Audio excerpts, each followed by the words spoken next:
जीवन का सच्चा सुख क्या है? श्री कृष्ण गीता ज्ञान एक छोटी सी कहानी से हम देखते हैं। मनुष्य जीवन भर सुख खोजता रहता है।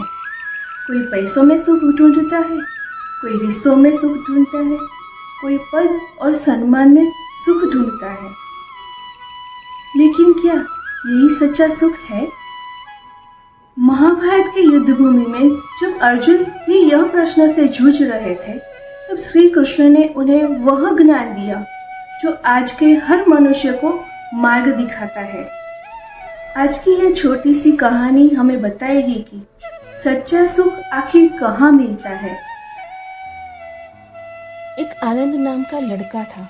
उसके पास धन था, सम्मान था, पर मन में शांति नहीं थी। वह सोचता, अगर और पैसे मिल जाए तो सुख मिलेगा, और अधिक धन कमाया, लेकिन सुख फिर भी नहीं आया। फिर उसने सोचा, शायद लोग मेरी तारीफ करें तो मैं खुश रहूंगा। उसने समाज सेवा की, सम्मान मिला, पर मन अब भी खाली था। एक दिन वह एक संत के पास गया और बोला, महाराज, मैंने सब पा लिया, फिर भी सुख नहीं मिला, क्यों? संत मुस्कुराए और बोले, वत्स, तू बाहर सुख ढूंढ रहा है, जबकि सुख भीतर है। उन्होंने श्री कृष्ण का वचन सुनाया। श्रीमद् भगवद गीता के 5वें अध्याय के 22वें श्लोक में लिखा है, ये ही संस्पर्श जा भोगा दुख योनय एवते।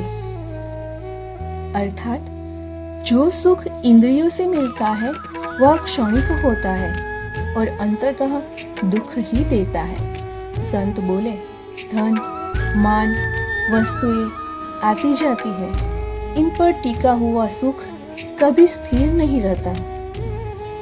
संत ने आगे कहा, श्री कृष्ण कहते हैं श्रीमद् भगवद गीता के 6ठे अध्याय के 21वें श्लोक में, सुख मात्यंतिकम यतद बुद्धिग्राह्य मतीन्द्रियम। अर्थात सच्चा सुख वह है जो इंद्रियों से नहीं बल्कि शुद्ध बुद्धि और आत्मा से अनुभव होता है। जब मन शांत हो, इच्छाएं नियंत्रित हो और कर्म बिना फल की आशा के लिए किया जाए, तभी सच्चा सुख मिलता है।